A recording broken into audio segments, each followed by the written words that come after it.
Sekian tahun yang lalu ada satu lagu yang saya dengar, ya. Em, Lagu itu dari satu kaset dan ternyata diambil dari Mazmur 132, ya. Kata-katanya itu diambil dari ayat 14. This is my rest forever. Here will I dwell, for I have desire it, ya. Kalau kita baca dari ayat 13, ya. For the Lord had chosen Zion, He had desired it for His habitation. Jadi Tuhan sudah memilih Sion. Dia sudah menginginkannya menjadi tempat kediamannya, ya, tempat dia berdiam, bukan berkunjung tapi berdiam. Disinilah tempat aku rest, tempat aku merasakan teduh, nyaman. Di sini aku mau tinggal karena aku menginginkannya. Nah, ini kalau kita baca dari ayat 13 sampai ayat 18, ya. Ini sebenarnya salah satu bentuk lain dari Mazmur 91, tapi dari sudut pandang yang agak beda, ya. Kalau di Mazmur 91 itu kita baca dimulai dengan ayat 1, orang yang duduk dalam lindungan yang maha tinggi dan bermalam dalam naungan yang maha kuasa, ya. Jadi itu orang yang memutuskan untuk bergaul dengan Tuhan, ya. Orang yang memutuskan untuk tinggal bersekutu dengan Tuhan senantiasa dalam secret place, itu ayat satunya, ya. Baru ayat 2 dan seterusnya sampai ayat 16, ya. Itu akibatnya, ya. Dikatakan akan berkata kepada Tuhan, tempat perlindunganku dan kubu pertahananku, Allahku yang kupercayai. Lalu selanjutnya itu dampaknya, ya. Sungguh ia akan melepaskan engkau dari jerat nangkap burung, dari penyakit sampar yang busuk, dan seterusnya dan seterusnya. Dan terakhir ayat 16, dengan panjang umur akan ku kenyangkan dia dan akan ku perlihatkan kepadanya keselamatan yang daripadaku. Ya, jadi ini orang yang mengambil keputusan untuk bersekutu dengan Tuhan. Tapi kalau di Mazmur 132 ini, ayat 13, ya, ini kita melihat Tuhan yang memutuskan. Ya. Sebab Tuhan telah memilih Sion, mengingininya menjadi tempat kedudukannya. Ayat 14, inilah tempat perhentianku selama-lamanya. This is my rest forever. Di sini aku hendak diam, sebab aku mengingininya. Ya. Jadi ini kalau kita baca di Alkitab, ya, kan ada halaman, ya, di Tabernakel Musa itu kan ada bagian halaman, bagian luar, lalu ada ruang suci, ya, tempat para imam melayani, lalu ada ruang maha suci yang hanya bisa dimasuki oleh imam besar keturunan Harun, dan itu pun setahun sekali, ya. Tapi setelah Yesus mati di kayu salib, itu kan tirai bait suci terbelah dua. Jadi sekarang para imam yang tadinya di ruang suci bisa masuk sampai ruang maha suci. Ya, udah terlihat tuh, terbuka jalan untuk masuk ke ruang maha kudus. Nah, kalau kita baca juga itu ruang maha suci, di situ kan ada tabut perjanjian, lalu ada kerup, ya, yang menaungi tutup pendamaian, dikatakan seperti itu. Nah, disitulah hadirat Tuhan itu muncul, disitulah Tuhan berbicara, ya. Jadi zaman Musa itu memang dibuat tabut perjanjian seperti perintah Tuhan. Lalu ketika zaman Daud, dia mengembalikan tabutnya itu, ya. Kemudian dia mulai membangun pondok Daud, ya, istilahnya tabernakel Daud. Kalau tabernakel Musa ini pondok Daud. Lalu ada beberapa hal yang dibuat oleh Daud, tapi salah satunya yang dia rindukan adalah membangun tempat kediaman bagi Tuhan. Tapi Tuhan bilang bukan kamu, tapi nanti Salomo. Dan waktu Salomo, anaknya Daud, membangun itu, tidak hanya diberkati secara finansial, ya, tapi dikatakan kemuliaan Tuhan tuh ada di situ. Ya, dan ini menggambarkan seperti ini, ya, seperti yang dikatakan di Mazmur 132 ini, ya. Tuhan memilih Sion, mengingininya menjadi tempat kedudukannya. Inilah tempat perhatianku selama-lamanya, di sini aku hendak diam sebab aku mengingininya. Jadi ada satu tempat atau suasana di mana Tuhan itu seperti merasakan homey ya istilahnya gitu ya. Kan tadi saya cerita ada halaman, ada ruang suci, ada ruang maha suci. Ada beberapa hamba Tuhan itu mensejajarkannya dengan ada Israel ya, itu bangsa yang Tuhan pilih, ini di Perjanjian Lama ya. Lalu ada kota Yerusalem di situ ya. Lalu ada Sion ya. Nah, ini yang dibilang aku telah memilih Sion, mengingininya menjadi tempat kedudukannya. Nah, aplikasinya tuh begini ya, dalam satu pelayanan atau satu gereja atau di dalam rumah tangga kita sendiri, kita bisa menyediakan satu tempat. Ya, ini nggak berarti selalu artinya fisik ya, kamar khusus ya. Saya dulu gak pernah dengar juga sih ya, ada beberapa orang yang di rumahnya mereka membangun satu tempat khusus ya.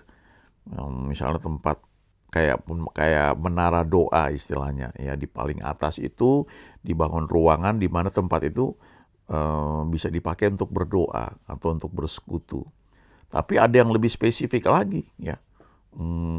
Kamarnya itu khusus memang untuk ruang doa, dan di kamar itu seperti dikhususkan begitu ya. Yang membersihkan itu juga bukan orang sembarangan istilahnya. Yang membersihkan itu ya istrinya ya. Artinya anggota keluarga inti lah ya. Ya, kalau mereka masuk ke dalam ya, mereka berdoa, tempat itu dikhususkan betul-betul gitu ya. Saya nggak bilang bahwa harus selalu begitu ya, tapi ketika kita memang mendedikasikan satu tempat, itu sebenarnya lebih kepada sikap hati kita ya. Kita mengkhususkan tempat itu untuk bersekutu dengan Tuhan. Nah, itu menjadi tempat seperti yang dikatakan di ayat ini, aku mengingininya ya. Jadi kita membuat tempat di mana istilahnya Tuhan itu merasakan homey ya, merasakan senang untuk datang ya. Walaupun kita tahu dia ada bersama-sama dengan kita ya. Di Perjanjian Baru kan dia tinggal di dalam hati kita. Dia bersama dengan kita, dia menyertai kita. Tapi ini lebih spesifik lagi, kalau kita memang menyediakan diri kita ya untuk bersekutu dengan dia, maka dia enjoy istilahnya gitu ya. Dia akan, saya percaya Tuhan selalu berbicara kepada kita ya, tapi masalahnya kita dengar apa enggak. Tapi kalau kita memang menghususkan diri kita ya, lebih fokus kepada dia, kita jaga perkataan kita, ini bukan berarti jadi seperti Taurat ya, bukan ya, tapi artinya kita itu membuat Tuhan merasa nyaman gitu ketika bersekutu dengan kita. Jangan lupa dia Tuhan Maha Kuasa, tapi kan Tuhan itu satu pribadi ya. Sama kayak beginilah. Coba bayangkan ya, ketika masa sebelum menikah ya, masa-masa pacaran misalnya, pada waktu yang pria datang ke pacarnya yang wanita ya.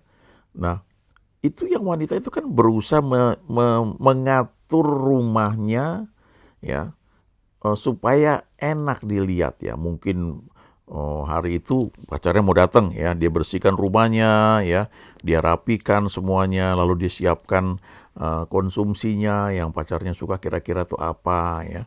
Kemudian dia udah mandi, dia keramas ya, dia dandan dengan rapi supaya nanti waktu pacarnya datang itu pacarnya merasakan homey, merasakan aduh saya disambut ya, tidak sekedarnya. Lalu yang cewek ini akan temani terus sehingga pacarnya itu rasanya seneng, betah gitu.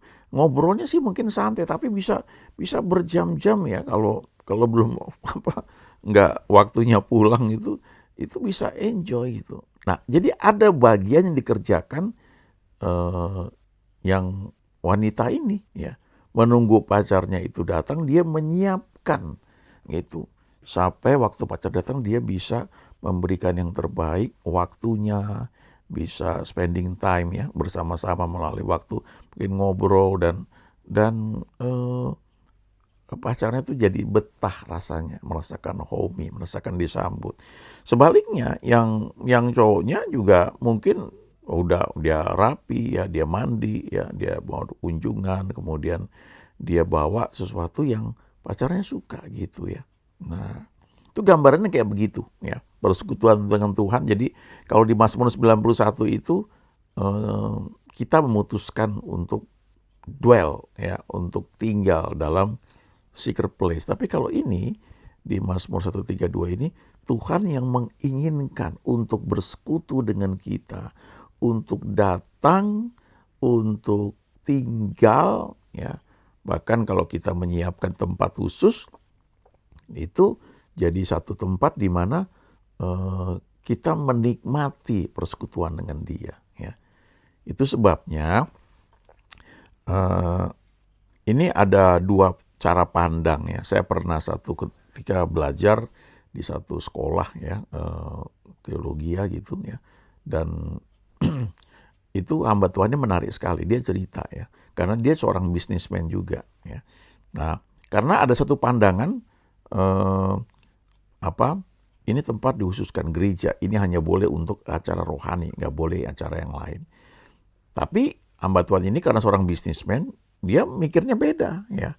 Hari Minggu dipakai oleh gereja, tapi hari lain kan bisa disewakan ya buat acara-acara apa gitu. Itu banyak juga ya gedung-gedung seperti itu, gedung serbaguna. Jadi hari Minggu dipakai untuk kebaktian, hari lain dipakai untuk aktivitas lain ya, termasuk buat konser musik ya segala macam, asal bisa bayar juga boleh aja gitu.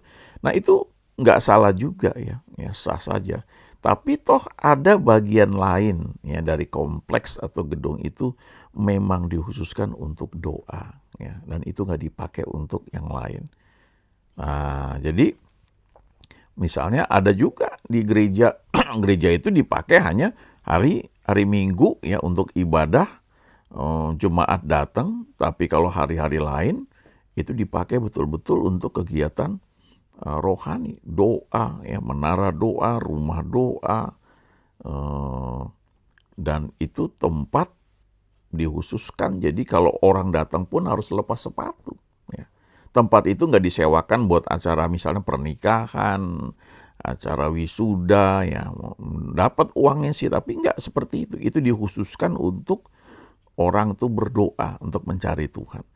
Ada bukit doa di Semarang ya, di Ungaran yang seperti itu. Tempatnya sekarang pasti udah lebih bagus ya, tapi dulu saya suka datang. Wah, lumayan baik ya, tapi tempat memang dikhususkan untuk orang cari Tuhan, bersekutu. Jadi kalau datang ke sana itu memang beda suasananya. Ya, kita pun nggak boleh ngobrol dengan orang lain ya. Kita memang harus waktunya tuh bersekutu dengan Tuhan. Dan mungkin kalau orang yang sosialitasnya tinggi ya, suka bertemu dengan banyak orang, tidak terlalu nyaman barangkali di situ ya, karena terbiasa bertemu dengan banyak orang. Tapi kalau orang yang memang menyadari ya ada satu waktu khusus untuk bersekutu dengan Tuhan, itu tempat yang nyaman sekali ya. Nah, sama juga kalau kita pergi ke Israel ya, ke tembok ratapan, itu sebenarnya kan cuma tembok ya, sisa tembok dari kota di mana dulu pernah dibangun bait suci yang megah sekali, dan tempat itu menjadi point of contact ya, orang-orang Israel, orang-orang Yahudi itu untuk berdoa. Jadi kalau kita ke sana gitu, suasananya terasa sakral ya, karena dikhususkan itu. Walaupun saya percaya kita nggak perlu ke sana juga untuk doa kita dijawab, tapi sebagian hamba Tuhan tuh jadi percaya seperti itu. Ya. Di perjanjian baru tuh Tuhan ada bersama kita dimanapun kita berada. Tapi yang saya mau sampaikan adalah ketika kita khusus menyediakan diri kita atau satu tempat atau gereja tempat kita berbakti, ada tempat di mana dikatakan di sini tempat untuk doa. Jadi kalau orang datang dia harus tahu bahwa tempat ini dipakai untuk doa. Jadi katakanlah ada namanya satu tempat ya, saya suka datang juga di situ, menara doa ya. Masuk situ memang itu dikhususkan untuk doa. Kita mesti lepas sepatu. Ya. Mau yang datang presiden pun, ya, mau hamba Tuhan siapapun masuk ke situ lepas sepatu. Ya. Nah, memang di perjanjian lama itu ketika Tuhan berjumpa dengan Musa, dia berkata tanggalkan kasutmu. Ya. Tempat kamu berdiri itu kudus. Ya. Saya kenal hamba Tuhan yang setiap dia mau naik mimbar, ya, selalu dia lepas sepatu. Jadi begitu dia dekat mimbar, dia mau naik itu, dia lepas sepatunya. Nah, kalau di tempat lain misalnya, ya, tidak ada mimbar, ya, karena tempat dia diundang bicara gitu. Tetap aja walaupun orang-orang pakai sepatu, begitu pas dia udah dekat mimbarnya itu, ya, dia lepas sepatunya gitu. Itu kayak perintah Tuhan kepada Musa. Nah, saya nggak bilang harus selalu begitu, tapi maksud saya adalah begini, sikap seperti itu menunjukkan kita itu menghargai satu tempat atau momen di mana kita percaya Tuhan hadir. Ya. Jangan lupa Tuhan selalu ada bersama dengan kita, tapi cara kita bersikap itu menentukan bagaimana kita menikmati persekutuan dengan Dia. Nah, selanjutnya ayat 15-18 itu dampaknya. Itu yang akan terjadi. Seperti di Mazmur 91 mulai ayat 2 dan seterusnya sampai ayat 16. Itu dampaknya. Ya. Aku akan memberkatinya dan malaikat-malaikat Tuhan menjagainya. Ya, sehingga musuh tidak bisa menyergap dan sebagainya. Ya, banyak sekali ya bisa direnungkan. Tapi ini ayat 15 saya bacakan ya. Ini salah satu dampaknya dari ayat 15 sampai dengan 18. Perbekalannya akan kuberkati dengan limpahnya. Ya, itu janji Tuhan. Artinya ada provision, ada kecukupan makanan minuman dengan limpah. Ya, itu karakter Tuhan begitu, tidak memberi serba sedikit, tidak pelit ya, tapi dia memberi dengan limpahnya. Lalu orang-orang yang miskin akan kukenyangkan dengan roti. Ya, jadi orang-orang yang miskin pun dibuat kenyang dengan roti. Ayat 16, imam-imamnya akan kukenakan pakaian keselamatan. Ya. Lalu orang-orangnya yang saleh akan bersorak-sorai dengan girang. Ini akibat orang menyediakan dirinya atau menyediakan satu tempat di mana dia welcome istilahnya kehadiran Tuhan. Dan Tuhan merasakan homey, merasakan ya aku mau ada di sini. Itu kayak Yesus kalau datang ke Betania ya, yang sering disebut tuh kemana? Ke rumah Marta, Maria Marta, Lazarus ya. Itu tentu ada tempat lain, tapi itu salah satu indikasi dia datang ke Betania. Dia mau kemana? Dia pikirkan rumahnya Maria, Marta, dan Lazarus ya. Lazarus itu yang dibangkitkan. Marta yang sibuk melayani, tapi yang mengikat hati Tuhan itu adalah Maria yang terus duduk mendengarkan dia bicara. Ya. Kemudian ayat 17, di sanalah aku akan menumbuhkan sebuah tanduk bagi Daud. Aku akan menyediakan sebuah pelita bagi orang yang kuurapi. Ayat 18, musuh-musuhnya akan kukenakan pakaian penuh malu, tetapi di atas kepalanya akan bersemarak mahkotanya. Kita lihat di sini ya, kalau orang mengutamakan Tuhan, kalau dia dicela, dicerca, ya dia disingkirkan seperti abang-abangnya Daud mungkin mau menyingkirkan Daud ya, seperti Saul mau menyingkirkan Daud ya. Pada akhirnya mereka akan dikenakan pakaian penuh malu, ya istilahnya dipermalukan ya. Ya mungkin nggak kelihatan terang-terangan, tapi dalam hatinya berasa gitu ya. Sebab itu terjadi dengan sendirinya ketika orang sungguh-sungguh untuk mengandalkan Tuhan, menyediakan tempat bagi Tuhan untuk dia bisa bersekutu. Ya. Nah, bagaimana konteksnya di Perjanjian Baru? Ya, semua dasarkan firman, baca firman, renungkan. Ya, kita jangan semedi kayak orang dunia. Kita bersekutu saat teduh, memang ada saat yang kita teduh tenang ya, bermeditasi. Tapi dasarnya semua firman Tuhan.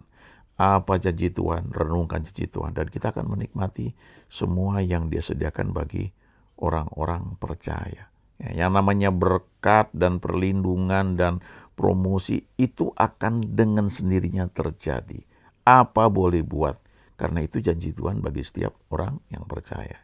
Jadi, ayo kita buat, kita menyenangkan dia sehingga dia enjoy. Amin.